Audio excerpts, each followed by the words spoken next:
tonight on First at 9, this Thursday, the 15th of August 2024. Let the games begin. Nominations accepted for the 2024 presidential election. 39 candidates sign up to contest this year's poll. Stability and growth. Sri Lanka must focus on both fiscal stability and economic growth simultaneously, asserts economist Halal Rafi. Rescued. 20 Sri Lankans rescued from cybercrime camps in Myanmar. ඔබේ විශ්වාසය දෙනු සෙන්සුරයින් දැන් ළඟමැති ෆාමසියෙන් ලබාගත හැක. This is Derana First at 9. Live from Studio 24 in Colombo.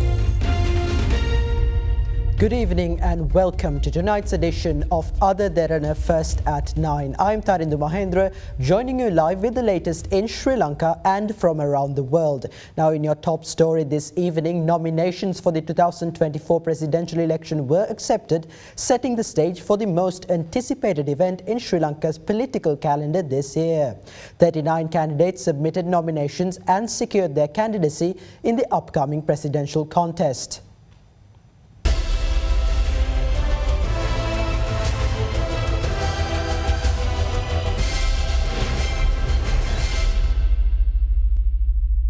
The placing of deposits for candidacy at the 2024 presidential election concluded yesterday with a total of 40 candidates placing bonds with the Election Commission.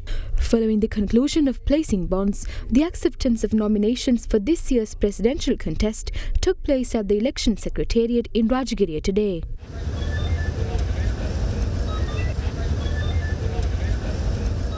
The acceptance of nominations officially commenced at 9 a.m. Dilip Jayawira submitted his nomination as the presidential candidate of the Sri Lanka Communist Party. Former Sports Minister Roshan Ranasinghe submitted nomination papers to contest as an independent candidate. Field Marshal Sarath Fonseca too submitted his nomination to contest as an independent candidate. Former Justice Minister Dr. Vijay Rajapaksa submitted nomination papers as the candidate of the National Democratic Front. MP Nama Rajapaksa submitted his nomination as the presidential candidate of Sri Lanka Podujana Peramuna. National People's Power leader submitted his nomination papers as the party's presidential candidate. Opposition leader Sajith Premadasa submitted his nomination as the presidential candidate of Samagi Jana Balawegaya. President Ranil Wickremesinghe submitted his nomination papers to contest as an independent candidate.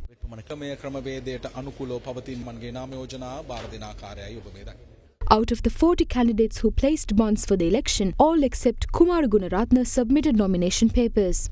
On the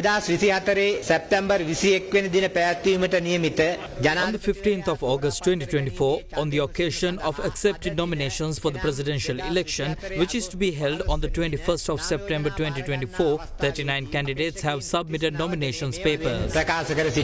Filing of written objections against nominations was permitted until 11:30 a.m. Afterwards, Election Commission Chairman R.M.A.L. Ratnayaka made his official announcement. The Election Commission received 3 objections against the submitted nominations. However, none of the facts stipulated in any of the 3 objections are commensurate with the grounds for the rejection of nominations as stipulated in the Presidential Elections Act. As such, the objections will be dismissed. The polls for the presidential election will be conducted from 7 a.m. to 4 p.m. on the 21st of September. Horizon Campus 2024 Intake 2. Register now. After submitting his nomination, President Ranil Wickremesinghe addressed his supporters, stating that the country must not be content with the current stability but should strive for greater stability and growth in the future. Meanwhile, opposition leader Sajith Premadasa, NPP leader Anura Kumara Disanayaka, SLPP candidate Namal Rajapaksa and the other candidates met with their supporters outside the Election Commission after submitting their nominations. Following his nomination, President Ranil Wickremesinghe was greeted by his supporters outside the Election Commission.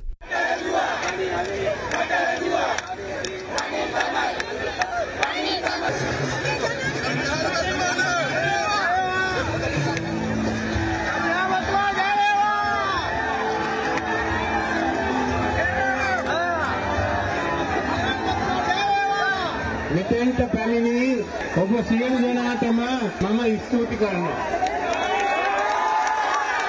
I must thank all of you who came here today. In 2022, I took over the country at a time when houses, including mine, were on fire and the President's residence, the Prime Minister's office and the Presidential Secretariat were occupied by protesters. Everyone thought that not only would there be no election, but we wouldn't be able to operate a government. However, the Speaker, I and all of you ensured that no one laid a hand on the Parliament. Because of that, we are having this election. We must take this forward. We should not stop here. Opposition leader Sajith Premadasa was also greeted by his supporters after submitting his nominations. අද සුවහසක් යාදනීය ඔබ සියලු දෙනාත් සමග අපි යත්වැල් බැඳගන්නේ කඩා වැටුණු ගරා වැටුණු අපේ දේශය ලක්ෂ 220ක් ජනතාව ගත කරන දුකෙන් මුදවා ගන්නා සැමට සෞභාග්‍ය ලැබෙන සැමට සංවර්ධනය උදා කරන නව යුගයක් දූෂණය වංචාව හොරකම තුරන් කරන යුගයක් පොදු ජනතාවට පරාර්ථකාමීව සේවයක් කරන යුගයක් ඔබ අද පැමිණීමට මම විශේෂයෙන් ගෞරව කරනවා අපේ සාධාරණ බලයෙන් අපේ සහෝදරින් එක්ක එකතු වෙලා අපි මේ ලංකාව ජයග්‍රහණය කරගෙන යන්නට අපේ මෞලික ප්‍රතිවර්ණය විජයග්‍රහණය වෙනවා දේශපාලන බලවේගයේ විදියට අපේ ආදරෙන් ඉල්ලන්නේ ඔබ අප කෙරෙහි තිබූ විශ්වාසය බිඳ දාන්නේ නැහැ කියන එකත් අපි අපිට මතක් කරන ගමන් මේ ප්‍රතිවර්ණය ජයග්‍රහණය කරවන්න අත්වල් බැඳගෙන කටයුතු කරමු කියලා ආරාධනා කරමින් ඔබ තමුන් නාසර ජය වේවා කියමින් මානෙන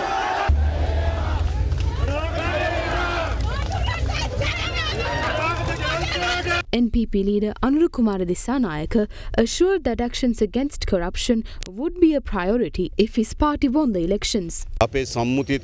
Our agreement is with the general public. However, you can see that many agreements are being signed these days, but they are not with the public. These agreements concerns the number of candidates for the general election, seats and the ministries. This election is about making sure the public wins. ජනතාවට වචනයක් දෙන්න පුළුවන්ද ඔබතුමා මාධ්‍යයට ඇවිල්ලා file වගේක් පින්නලා කිව්වා මේගොල්ලෝ ඔක්කොම මේමක තියෙනවා අත්අඩංගුවට ගන්නද Definitely, the public wants to recover stolen assets and punish wrongdoers. We will do that. හොරා කන්නද දීපල රාජ්‍යෙට නැවත පවර ගන්නත් වංචනිකන දඬුවම් දෙන්න. අපි මේ වැඩේ කරනවා. ජය ගන්න ඉදිරිපත් වෙනවද කාට හරි සහයෝගය දෙන්න ඉදිරිපත් වෙනවද? ජැක් ගහන්න ඕනකම තියෙනවා නම් අපිට හිටපු තැන ජැක් ගහගා ඉඳ තිබ්බා. එළියේ තියෙන මහ ගොඩවල් දැක්කම ඔබතුමාට ඡන්ද ලැබෙයි. ඒ ඔලු ගොඩවල් ඔබතුමා මීට ඉස්සරහ දැකලා තියෙනවනේ. ඒ ඔලු ගොඩවල් ආපු පළියට රට හැදුවේ නෑනේ. මමත් හිටපු ජනාධිපති අපේක්ෂකයෙක්. පවනික ප්‍රාදේශීය සභා මන්ත්‍රී කෙනෙක් නෙවෙයි. ඔබතුමා දන්නවා මගේ ඉතිහාසය රට බේරාගත්තේ විධාමුදාපත් ඒකන්ද සටන් කරලා බලනවා. බොහොම සුබවාදී බලාපොරොත්තු තිබෙනවා. නාම යෝජනා පත්‍ර බාර දීමේ කර්තව්‍ය ඉතාමත්ම සාර්ථකව සිද්ධ වුණා. එනාපු මෛත්‍රීපාල මහත්තයා සජපෙට යන කතාවක් තියෙනවා. ඔව් එහෙම ගියොත් හොඳයි කියලා හිතෙනවා. අම්මා. ඔව්නේ? ඔව්. The All Ceylon Muckle Congress, led by MP Rishad Badiuddin, which decided to support opposition leader Sajith Premadasa in the upcoming presidential election, joined the Samagi Jana Balawega-led alliance today to support the opposition leader's candidacy. However, 3 parliamentarians of the ACMC pledged their support to President Ranil Wickremesinghe, contrary to the party's decision. The Supreme Council of the All Ceylon Muckle Congress convened last evening to decide on the party's support for the forthcoming presidential election. The council decided to extend the party's support to opposition leader Sajith Premadasa. Accordingly, the All Ceylon Muckle Congress joined the Samagi Jana Balawega-led Samagi Jana Sandhanaya today to support the opposition leader's presidential candidacy. ඔබතුමාට අපගේ එකම ඉල්ලීම වන්නේ මේ Our only request is to make sure that those attempt to disturb the nation's peace be punished regardless of their status and to ensure that there will be no conflicts between any race or religion in this united nation. All of us will give our fullest support towards your victory. සියලු දෙනාම උපරිම සහයෝගයෙන් කටයුතු කරනවා. සමස්ත ලංකා මහජන කොංග්‍රසය The All Ceylon Muckle Congress joined me. I also had an expectation that the corruption within the party would be removed through this initiative. We should be happy today. Our party does not have any members engaged in corruption. They say the All Ceylon Muckle Congress also eradicated corruption within the party. The 3 members of your party who went against their religion and culture leaving the party was a blessing. මහා දෛවෝපගත දෙයක්. However, ACMC members MPs Ishaq Rahman, SM Musharraf and Ali Sabri Rahim pledged their support to President Ranil Wickremesinghe. Although Rishad Badiuddin announced his decision, 3 of the party's parliamentarians are going to support Ranil Wickremesinghe. It is only Badiuddin who is supporting Sajid Premadasa. Amir Ali lost the Batticaloa district parliamentary seat. The first condition was to give him a seat from the national list. Secondly, they also requested a number of cabinet and state ministerial positions capable of generating revenue. The people are not supporting the leaders this time. Rishad Badiuddin does not have a large number of votes. However, we who won a seat in parliament are supporting Ranil. අපි පාර්ලිමේන්තුවේ දිනලාපු මන්දිරවරු දුන්නනේ රනිල් ජනාධිපතිතුමාත් එක්ක. Just because Badiuddin left, that does not mean our Muslim community will follow him. He only has the support of a group of supporters that already left us. A majority of the public are supporting the president. Meanwhile, Samagi Jana Balawegaya Kandy District MP M. Velukumar met with President Wickremesinghe and pledged to support him in the presidential election. Meanwhile, MP Gayashan Nawananda, who entered parliament representing the Sri Lanka Podujana Peramuna, along with former parliamentarian Shriyani Wijevikrama, also pledged their support to incumbent president. With that, let's see what politicians from across the political spectrum have to say ahead of the presidential poll. වේදිකාවල කෑ ගහවන ඉඳ කට්ටියක් නාකි ඔක්කොම එලවන්න ඕන වයසකයි ඔක්කොම එලවන්න ඕන කියලා කට්ටියක් කෑ ගහුවා මතකද හැබැයි දැන් අවසානයේදී බංග්ලාදේශයේත් කැරලි කරලා ඔක්කොම කළා තරුණයෝ ටික අන්තිමට එන්න කිව්වේ යුනුස් මොහමඩ් මහත්තයාට පොලිටිකල් බ්‍රෑන්ඩ් එකක් හැටියට අයිකන් එකක් හැටියට ඉන්නේ රනිල් වික්‍රමසිංහ මැතිතුමා අපේ නායකතුමා අපේ ජනාධිපති අවුරුදු 76ක් මේ රට විනාශ කරපු කොල්ලා කාපු බලවේගත් මේ ටිකේ නිකන් ඉන්නේ නැහැ ඒගොල්ලෝ උත්සාහ කරනවා තවදුරටත් තවත් අවුරුදු 5කට මේ රට කොල්ලකා ගැනීම සඳහා බලය අත්පත් කරගන්න. ඒ නිසා ඇත්තටම මෙතන සටනක් තියෙනවා. මැතිවරණ සටනක් තියෙනවා. එකතු කරනවා නම් ගොඩාක් අය එකතු වෙන්න අදහසින් ඉන්නවා. ඉතින් අපි තෝරලා බෙල්ලන එකතු කරගන්නේ. දැන් ඉතින් මම හිතන්නේ අපි බලාපොරොත්තු වෙන්නේ නැහැ මෙතනින් එහාට ලොකු පිරිසක් ඒකරාශී කරගන්න. මේ තත්ත්වය බොහොම මාරුවෙන් ළඟා කරගත්තේ. දැක්මක් සහිතව තමයි මේ ගමන ඉස්සරහට ගෙනිච්චේ. දැන් අද තියෙන්නේ මේ ආපු ගමන ආයෙ නතර වෙන්නේ නැතුව ඉස්සරහට ගෙනියන එක. අත්දා බලන්නවත් අවස්ථාවක් දීලා බලන්නවත් නෙමෙයි. එහෙම ගිහිල්ලා ආයේ රට අන්තිමට ගියොත් කොතනින් නතර වේද කියලා දන්න. Economist and expert member of the World Economic Forum, Talal Rafi, states that as the country gradually emerges from the economic crisis, it must focus on both fiscal stability and economic growth simultaneously. Joining our current affairs program at Hyde Park with Indivari Amuwatta, Rafi emphasized that as the country progresses towards stability, it should foster an environment conducive to economic growth while maintaining fiscal stability. He also noted that Sri Lanka has achieved a primary budget surplus on only 5 occasions in its history and is still struggling to reach the 2.3% budget surplus target set for 2025 through 2032. Is it viable for Sri Lanka to look at policies that take the country towards growth before stabilizing the economy, or should we go on this path of stability for the next 10 years or so, as you said? When I say moving towards an export-oriented economy, it doesn't mean that we have to move away from stability. Of course, we need to have the macroeconomic stability is much needed. Of course, debt sustainability, everything has to be kept in place. But what I'm talking about is that there are other ways to achieve debt sustainability. One thing is, of course, grow the economy. So then, we can achieve the 95% that's required by 2032. But at the same time, also balancing the fiscal side. Like, for example, just to give an example of Japan. Like, our debt to GDP ratio right now is 115%. And people say it's high. And of course, it is because our interest costs are high. But if you look at, for example, Japan's debt to GDP ratio is 250% of GDP. But ours is only 115%. But 70% of our government revenue goes to paying interest. But even though Japan has almost double the amount of debt when compared to GDP, only 6% of Japan's government revenue goes to paying interest rates. There's 2 reasons for that. One is our government revenue is just around 11% of GDP. Japan's is at 37%. So they have quite high government revenue. And the second thing is the borrowing costs. For Japan to borrow, it's less than 1%. I think last when I checked, a 10-year bond is around 0.88%. So the borrowing costs are very low. So in order to achieve that, even if we keep the debt at over 100%, we can bring down the the interest payments, which are costing us a lot of money, by getting the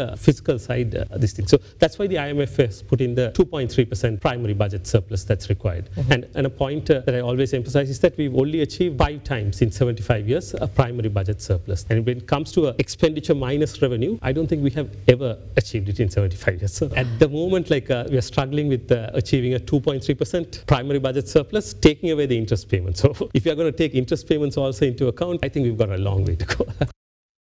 Meanwhile, 20 Sri Lankans who had been held captive in cyber camps in Myanmar, Myanmar, have been rescued and are reported to be in the custody of Thailand's Department of Immigration and Emigration. The Ministry of Foreign Affairs confirmed that measures to repatriate the 20 Sri Lankans to the island will be implemented in collaboration with Thai authorities. In December 2023, the Ministry of Foreign Affairs received information with regard to 56 Sri Lankans who were trapped in cyber camps in Mayawati, Myanmar. The 56 Sri Lankan nationals had been lured to Myanmar on tourist visas with the promise of IT-related jobs. Recently, 8 Sri Lankans trapped in Myanmar were rescued by the Myanmar authorities in early March and were safely repatriated to the island on the 18th of April. Meanwhile, today, the Ministry of Foreign Affairs confirmed that 20 more Sri Lankans who were held captive in Mayawati, Myanmar, have been rescued. The rescued Sri Lankans had safely arrived in Mae Sot, Thailand yesterday and are reported to be in the custody of Thailand's Department of Immigration and Emigration. Sri Lankan Ambassador in Thailand, Vijayanthi Edirisinghe, visited Mae Sot today and met with the rescued Sri Lankans and inquired about their welfare. The Foreign Ministry further confirmed that all of the rescued Sri Lankans are in good health condition. As per the ministry's statement, the Sri Lankan embassy in Bangkok is coordinating with Thai authorities to take necessary measures to repatriate the rescued Sri Lankans. It is reported that around 34 Sri Lankans are still being held in cyber camps in Mayawati, Myanmar. The Ministry of Foreign Affairs is currently working through the Sri Lankan missions in Yangon and Bangkok to rescue the remaining 34 Sri Lankans with the support of the relevant governments. The Government of Canada has decided to retain the LTTE and the World Tamil Movement as terrorist entities. The Government of Canada first listed the LTTE as a terrorist entity under the Criminal Code on the 6th of April 2006, and it is a statutory requirement to undertake a review every 5 years. The latest review process concluded in June 2024. According to the Sri Lankan Foreign Affairs Ministry, Canada maintains that the remnants of the LTTE have an international fundraising and procurement network that still exists. The review of the World Tamil Movement notes that the group continues to play a facilitating role in the LTTE's terrorist activities by fundraising on their behalf. The continued listings of the LTTE by the Government of Canada is presently the third consecutive ban on the LTTE in recent times, with the extensions on prescription of the LTTE having also taken place in India, the European Union and the United Kingdom.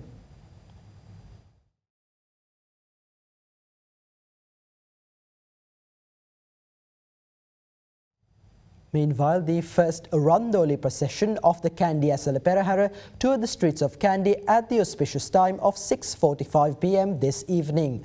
The Sri Dalada Perahara of the Sacred Temple of the Tooth Relic in Kandy commenced on Saturday with the first Kumbal Perahara parading the streets. The Kumbal procession was held for 5 days until the 14th of August, and the final Kumbal procession toured the streets starting from 7:15 p.m. last night.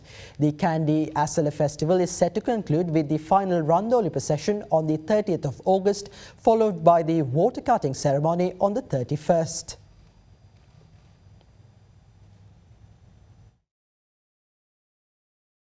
Star Dishwasher Dali Tel Indul Pahasuwen Sede. Star Dishwasher Magic Tub එක.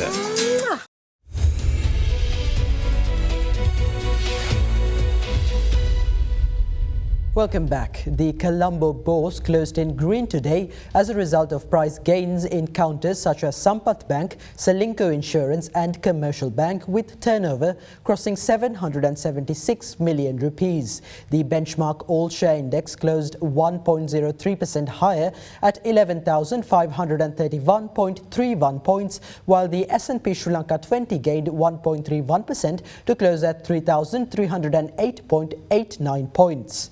Meanwhile, trading volume on the SPI rose to 30.8 million shares from 31.2 in the previous session. The food, beverage and tobacco sector was the top contributor to the market turnover, while the banking sector came in second. Mixed interest was observed in Hatton National Bank, Lanka Milk Foods and Haley's Fabric, whilst retail interest was noted in Brown's Investments, LOLC Finance and Vaskadua Beach Resort. Foreign investors closed as net sellers, offloading stocks worth 120.1 million rupees, while domestic investors were net buyers, purchasing shares worth 769.6 million rupees.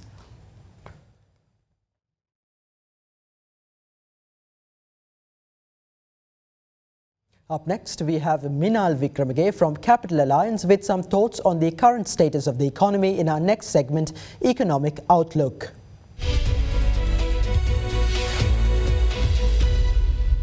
The index of industrial production in June 2024 increased by 3.3% to 93 compared to June 2023. This growth was largely due to significant increases in the manufacture of food products, which rose by 17.9%. The weekly average weighted prime lending rate for the week ending August 9th saw a slight increase of 1 basis point to 9.05% compared to the previous week. The average weighted call money rate was recorded at 8.58% on August 9th, 2024, up from 8.53% at the end of the previous week. The total outstanding market liquidity was a surplus of 57.39 billion rupees by the end of August 9, 2024, compared to a surplus of 40.92 billion by the end of the last week. The net purchases by the Central Bank of Sri Lanka from the domestic foreign exchange market amounted to 121 million USD in July 2024. Looking at the latest treasury bill auction that was held yesterday, the 3-month and the 6-month bill yields increased slightly by 17 basis points and 12 basis points respectively, while the 12-month treasury yield moved down slightly by 3 basis points.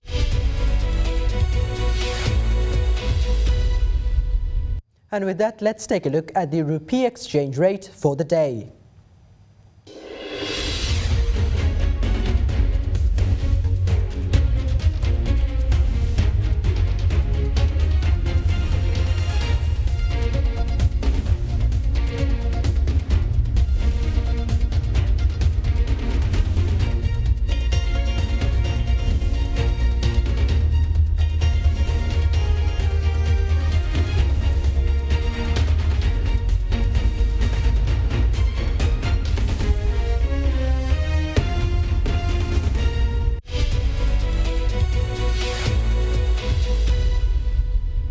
Now let's take a look at some corporate news in brief. The Colombo Stock Exchange approved in principle the listing of Hatton National Bank PLC's 12 billion rupee debenture issue opening on the 16th of this month. The bank announced the initial issue of 80 million Basel III compliant, Tier 2 listed, rated, unsecured, subordinated, redeemable 5-year, 7-year and 10-year debentures with a non-viability conversion feature at the par value of 100 rupees each. The bank stated that a further 40 million debentures will be issued if the first tranche is oversubscribed. In the meantime, the initial public offering of shares of Cable Solutions Limited received active, broad-based interest from diverse investors and was oversubscribed on opening day. The issue saw subscriptions for 14,666,600 new ordinary voting shares of the company, together with the sale of an existing 66,120,000 shares of the company by 4 of its non-majority shareholders. As a result, the company was able to successfully raise 109,999,500 rupees by way of its offer for subscription.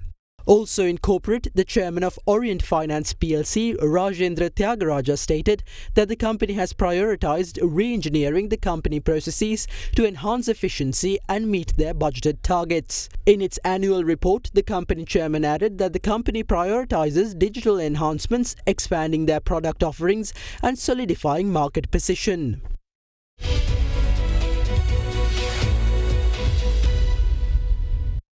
And that's all the news we have for you today. Thank you for joining us and have a good night.